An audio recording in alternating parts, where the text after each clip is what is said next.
नमस्कार. कांचन किचन रेसिपीमध्ये आपलं सर्वांचं मनापासून स्वागत आहे. आज काय बनवायचं? आज आपण पापडी शेंग बनवूया. हे बघ, ही पापडी शेंग मी बारीक चिरून घेतलेली आहे आणि धुतलेली पण आहे. अजून याच्यामध्ये पाणी आहे. आता काय करायचं, आपण फोडणी देऊया.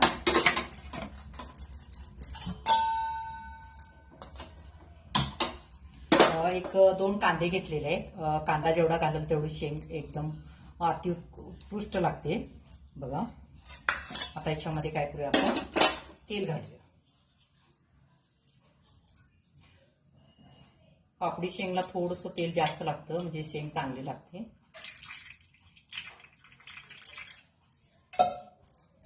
आता तेल चांगलं गरम झाल्यानंतरच आपण त्याच्यामध्ये कांदा घालायचा आहे. तेल चांगलं गरम झालेलं आहे. आता याच्यामध्ये कांदा घालायचा. कांदा आपल्याला जास्त लालसर करायचा नाही आहे, कारण शेंग त्याच्यामध्ये भाजायचं आहे आणि शेंग भाजताना सुद्धा आणि कांदा भाजला जातो. त्यामुळे 2 मिनिटं फक्त आपल्याला भाजून घ्यायचं. ठीक आहे, अशा पद्धतीनेच कांदा भाजायचा आहे, जास्त भाजायचं नाही. आता याच्यामध्ये ही धुतलेली शेंग जी आहे ती याच्यामध्ये घालायची.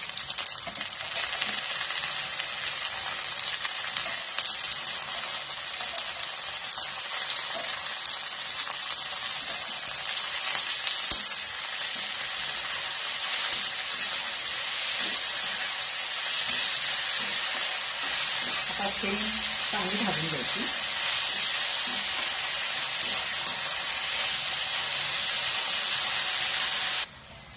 हे बघा, शेंग भाजलेले आहे. आता छोट छोट असा आवाज येते. आता काय करायचं, याच्यामध्ये कोथिंबीर घालायची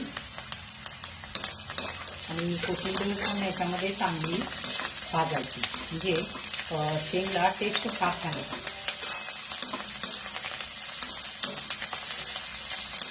आता याच्यामध्ये हळद पूड घालायची, एक अर्धा चमचा, आणि मीठ चवीप्रमाणे. माझ्या चटणीमध्ये मीठ असतं त्यामुळे मी थोडं घातलेलं आहे. आता हे चांगलं परतून घ्यायचं. आता याच्यामध्ये घालायचा भाजलेल्या शेंगदाण्याचा कूट. जितकं तुम्ही नाही घातलं तर चालतंय, कुणाला आवडत नसेल तर नाही घातलं तर चालतं. एक चमचा घातलेला आहे मी. कुणाला आवडत असेल त्यांनी जास्त घालू शकता.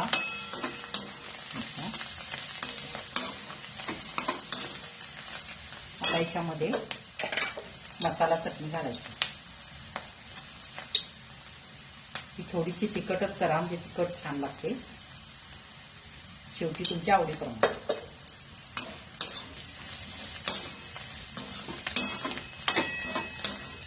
चांगलं मिक्स झाल्यानंतर आता याच्यामध्ये पाणी घाला.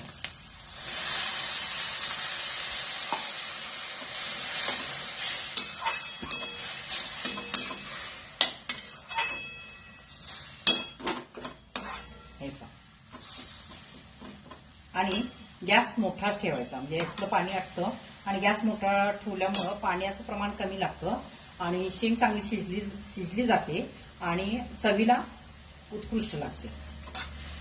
तुम्ही गॅस बारीक केला की कसं होतं, पाण्याचं प्रमाण त्याच्यामध्ये जास्त राहतं आणि शेंग लवकर शिजते आणि काय होतं, म्हणजे शेंगला टेस्ट येते. आता हे एवढंच पाणी मी घातलेलं आहे, एक अर्धा ग्लास होतं पाणी माझ्याकडे मी घातलेलं आहे, एवढं बास होतं. आता हे पाणी पूर्ण आटलं की लगेच आपण बंद करून टाकू, कारण आपण शेंग भाजलेली आहे त्यामुळे भाजल्यानंतरच थोडी निम्मी शिजलेली असते. आता हे चांगलं पाणी आटवायचं आहे आपलं. हे पहा, शेंग मधलं पाणी आटलेलं आहे. हे पहा,